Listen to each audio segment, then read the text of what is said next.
I always took walks at night to clear my head, but that night, something felt different. I couldn't shake the feeling that I was being watched. My neighborhood was usually quiet and safe, so I tried to brush off the uneasy feeling and enjoy my walk. As I turned the corner, I saw him. A man standing under a dim street light, staring straight at me. He had a disheveled look, like he hadn't showered in days. His eyes were wild, and his grin was unsettling. He didn't move, just stood there, watching me. My heart started to race, but I kept walking, pretending not to notice him. When I passed him, I heard a whisper, but I couldn't make out what he said. I quickened my pace, my mind racing with thoughts of who he could be and why he was there. Every few steps, I glanced back, but he remained under the street light, still staring at me. I reached home, locked the door behind me, and took a deep breath. The feeling of relief was overwhelming. I checked all the doors and windows, making sure everything was locked. I tried to shake off the encounter, convincing myself it was just a random creep, nothing more. I went through my nightly routine, brushing my teeth, changing into pajamas, but I couldn't stop thinking about the man. I double-checked the locks again, even though I knew they were secure. Finally, I crawled into bed, hoping sleep would take away the lingering unease. It must have been around 2 a.m. when I woke up. At first, I wasn't sure why. Then I felt it, a presence in the room. My heart pounded as I opened my eyes. There he was, standing at the foot of my bed, staring at me with that same wild look and creepy grin. He was holding a knife, the blade catching the moonlight that filtered through the blinds. Fear paralyzed me. I couldn't move or scream. He took a step closer, the floorboard creaking under his weight. "You've been watched for a long time," he whispered, his voice eerily calm. I felt a surge of adrenaline. I had to do something. My eyes darted around the room, and I saw the lamp on my bedside table. Summoning all my courage, I grabbed it and swung it at him. He dodged, laughing maniacally, and slashed at me with the knife. I barely managed to roll out of the way, the blade slicing through the sheets where I had just been. I bolted out of the bed and ran for the door. I could hear his footsteps right behind me. I sprinted down the hallway, my heart racing, and made it to the kitchen. I grabbed a knife from the drawer, my hands shaking. He followed me, his eyes gleaming with excitement. We faced off in the dimly lit kitchen. "Get out of my house!" I shouted, my voice trembling. His grin faded, replaced by a look of menace. "I've been watching you for a long time," he repeated, stepping closer. I swung the knife, grazing his arm. He hissed in pain but didn't retreat. Instead, he lunged at me again. I dodged, knocking over a chair in the process. We struggled, both of us trying to gain the upper hand. He knocked me to the ground, raising his knife for a final strike. In a desperate move, I kicked out, hitting his knee. He stumbled, dropping the knife. I scrambled to my feet, grabbing the fallen knife. I stood over him, my breath coming in ragged gasps. In the distance, I heard police sirens. His eyes widened in panic, and he scrambled to his feet, making a hasty retreat out the back door. I locked the door behind him, my hands still trembling. I slumped to the floor, feeling a mix of relief and lingering fear. I grabbed my phone and called the police, then my closest friend. I couldn't be alone after what just happened. When the police arrived, I recounted everything, from the man on the street to waking up with him in my room. They searched the area but found no trace of him. They told me they'd increased patrols in the neighborhood, but I knew it would take a long time for me to feel safe again. The sense of security I once had in my own home was shattered. Every creak in the night, every shadow, brought back the fear. I never saw the man again, but his words haunted me. "I've been watching you for a long time. It's been months now, and I've tried to move on, but the memory lingers. I still take my nightly walks, but now, I always carry a flashlight in my phone, and I never ignore that feeling of being watched. True terror, I've learned, isn't what lurks outside. It's what has already found its way in.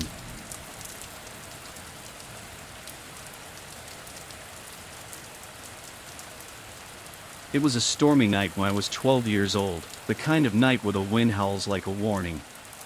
My parents had gone out to a dinner party, leaving my 14-year-old brother, Jake, and me alone in the house. We were huddled on the couch, watching TV with the lights dimmed, trying to ignore the thunder rumbling outside. Suddenly, a loud crash came from the kitchen.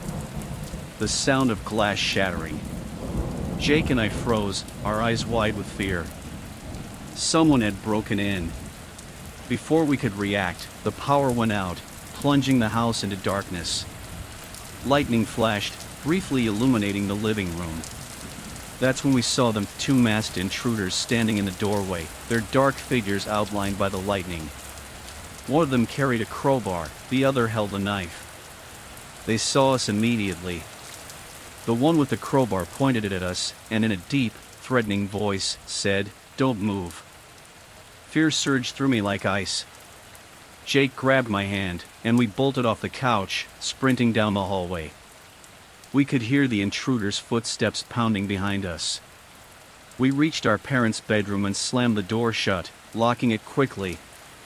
My heart was racing so fast I thought it might burst. "We need to call 911, Jake whispered, his voice trembling. He picked up the phone, but there was no dial tone. The line had been cut. Panic set in. We had no way to call for help. The sound of the intruders breaking down the door filled the room. The wood splintered and cracked under the force of the crowbar. Desperately, we looked around for a place to hide. The closet. It was our only option. We scrambled inside, shutting the door behind us. The closet was pitch black, and the smell of old clothes was overpowering. We tried to control our breathing, but the fear made it difficult. We could hear the intruders ransacking the bedroom, their heavy breathing and muttered curses sending chills down my spine. The closet door creaked open slightly. I held my breath, praying they wouldn't find us. A flash of lightning illuminated the room, and I saw the glint of a knife in the intruder's hand. He scanned the closet, but a noise from the hallway distracted him. He shut the door and walked away. I could hear Jake hyperventilating. I clamped my hand over his mouth, trying to keep him quiet.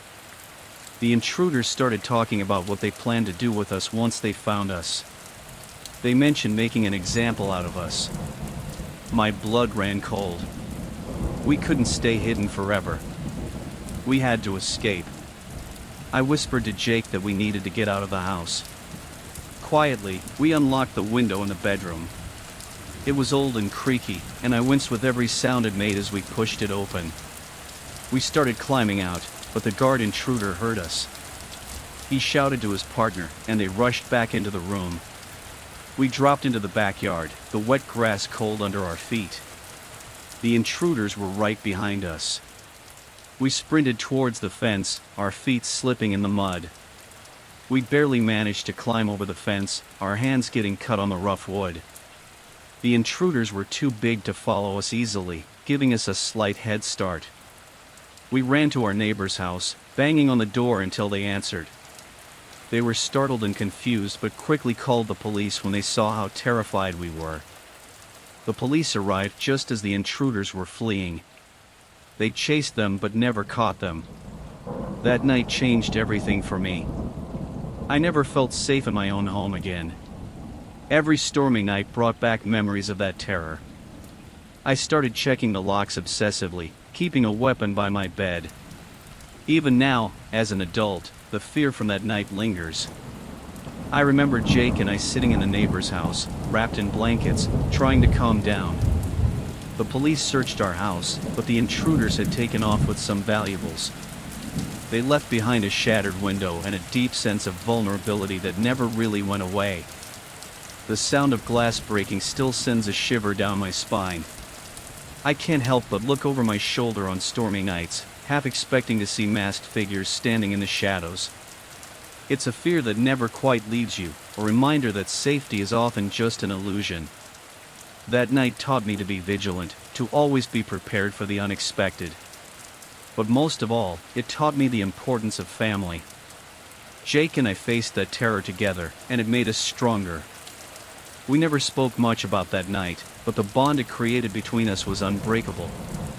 So now, every time a storm rolls in and the wind begins to howl, I remember that night. I remember the fear, the danger, and the fight to survive. And I remind myself that no matter how safe we feel, the darkness is always there, lurking just beyond the light.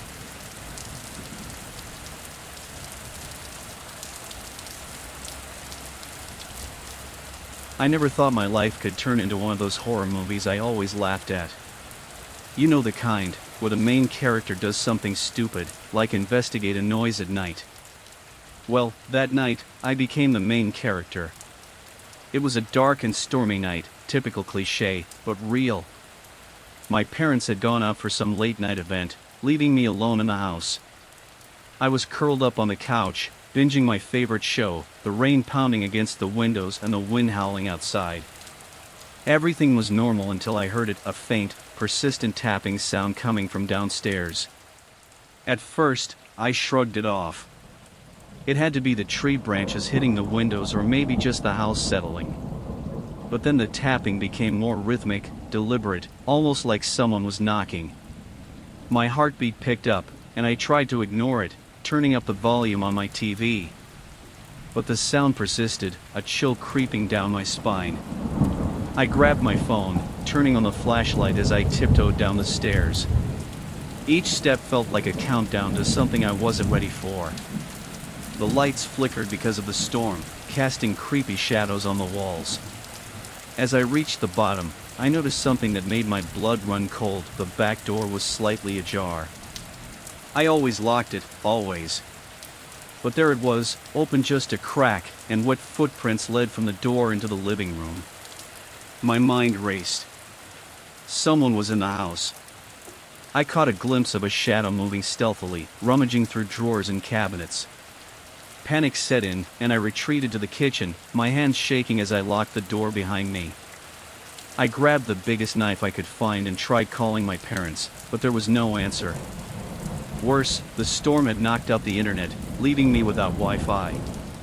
I was on my own. The footsteps got louder, each one like a hammer to my chest. The intruder, a tall figure dressed in dark clothes, realized someone was home and began searching the house. I could hear him moving methodically, checking each room. I hid behind the kitchen island, trying to control my breathing. The intruder entered the kitchen, shining a flashlight around. The beam swept over my hiding spot, and I held my breath, praying I wouldn't be seen. Just when I thought I was safe, he moved on.